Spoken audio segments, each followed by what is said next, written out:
السلام علیکم دوستو، کہ حضرت آدم علیہ السلام کو اللہ تعالیٰ نے مٹی سے بنایا۔ اللہ تعالیٰ نے حضرت جبرائیل علیہ السلام کو حکم دیا کہ زمین سے ہر قسم کی یعنی لال، سفید اور کالی مٹی صرف ایک مٹھی لائے۔ حضرت جبرائیل علیہ السلام نے ایک مٹھی رنگ برنگی مٹی زمین پر سے جمع کر کے اٹھا لائے اور اللہ کے حکم سے اس مٹی کو طائف اور مکہ کے درمیان میں رکھ دیا۔ اللہ تعالیٰ نے اس مٹی پر اپنی رحمت کی بارش برسائی اور اپنی قدرت سے حضرت آدم علیہ السلام کا پتلا اسی مٹی کے خمیر سے بنایا۔ 40 ورش تک وہ پتلا بے جان پڑا رہا۔ پھر اللہ تعالیٰ نے اس پتلے کے اندر روح کو ڈالا۔ پھر حضرت آدم علیہ السلام جنت میں رہنے لگے۔ پھر ان کا جی چاہا کہ ان کا کوئی ساتھی ہو جو ساتھ رہ سکے۔ ان پر خواب کی سی حالت پیدا ہو گئی۔ اسی بیچ میں اللہ نے اپنی قدرت سے حضرت آدم علیہ السلام کے پہلو سے حضرت حوا کو پیدا فرما دیا۔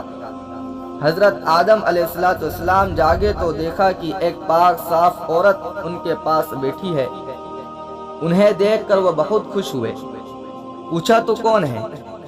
حضرت حوا نے کہا کہ میں تیرے جسم کا حصہ ہوں، اس لیے کہ اللہ تعالیٰ نے تیری فصلی سے مجھ کو پیدا کیا ہے۔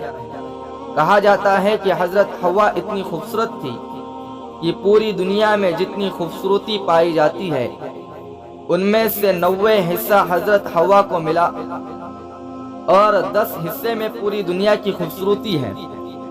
حضرت حوا کو دیکھ کر حضرت آدم علیہ السلام بہت خوش ہوئے، سجدے میں گر پڑے اور اللہ تعالیٰ کا شکر ادا کیا۔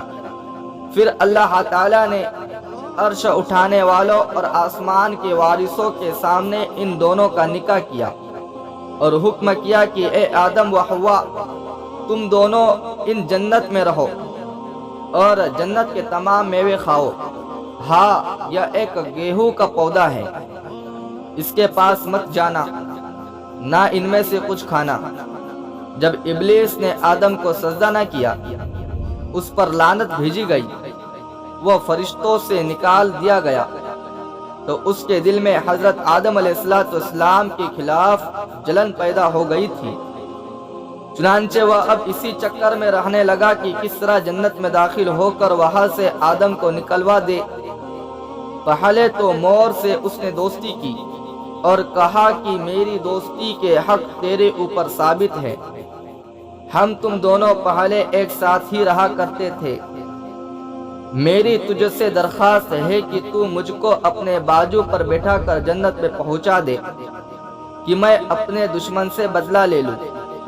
مور نے اس بات سے انکار کر دیا اور کہا کہ تو یہ بات سانپ سے کہہ۔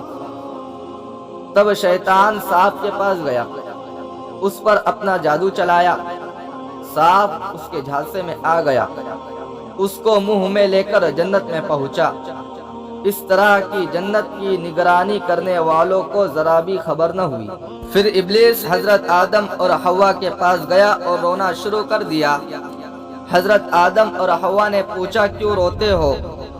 اصل میں انہوں نے شیطان کو نہیں پہچانا تھا۔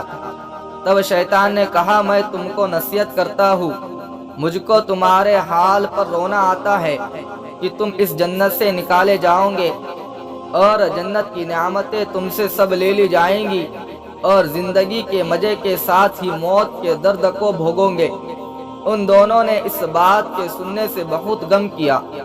ابلیس نے کہا اگر تم میرا کہنا مانو تو تم کو ایک پودا بتاؤ، اگر تھوڑا میوہ تم اس کا کھاؤ گے تو ہمیشہ زندہ رہو گے اور موت کی صورت ہرگز نہ دیکھو گے۔ حضرت آدم نے پوچھا وہ پودا کون سا ہے؟ شیطان نے کہا وہی پیڑ ہے کہ جس کے کھانے سے اللہ تعالیٰ نے منع کیا ہے۔ حضرت آدم نے اسے مانا نہیں، کہا مجھ سے خدا کی نافرمانی ہرگز نہ ہوگی۔ شیطان نے بار بار قسم کھائی کہ میں تمہاری بھلائی چاہنے والا ہوں، تم میری بات مانو، تو بھی حضرت آدم نے اس کی بات نہ مانی۔ آخر کار وہ اٹھ کر چلے گئے۔ پھر شیطان حضرت حوا کی خدمت میں پہنچا اور ان کے دل میں شک پیدا کرنے میں کامیاب ہو گیا۔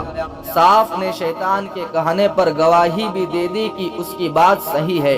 حضرت حوا نے حضرت آدم علیہ السلام سے فرمایا کہ صاف تو جنت کی خدمت کرنے والا ہے اور وہ بھی اس شخص یعنی شیطان کی بات کی تصدیق کرتا ہے، تو اس کی بات ماننے میں کوئی حرج نہیں۔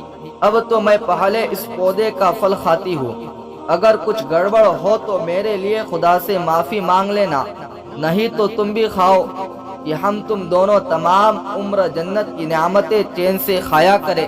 نقل ہے کہ اللہ تعالیٰ نے تو شروع میں طے کر لیا تھا کہ آدم کی مسلم اولاد جنت میں اور نافرمان اولاد جہنم میں جائیں گے، اور اگر سب اولاد جنت میں پیدا ہوتی تو جہنم کیسے بھری جاتی؟ اس لیے جنت سے ان کے نکالے جانے کی وجہ گیہوں کا پودا بنا، تاکہ دوست اور دشمن میں فرق کیا جا سکے اور کسوٹی پر کس کر کھڑے اور کھوٹے پہچان کیے جا سکے۔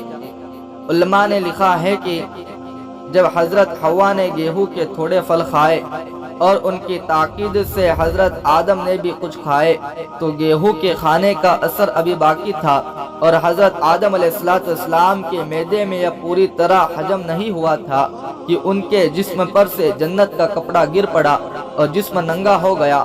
مجبور ہو کر اپنی شرمگاہ ڈھانکنے کا کام انجیر کے پتوں سے لیا۔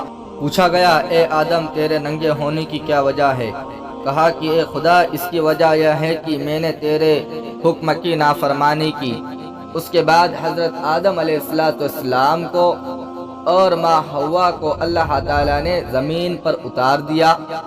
اسی طرح کے اور بھی ویڈیو کے لیے ہمارے چینل کو سبسکرائب کریں اور بیل آئیکن کو آن کریں۔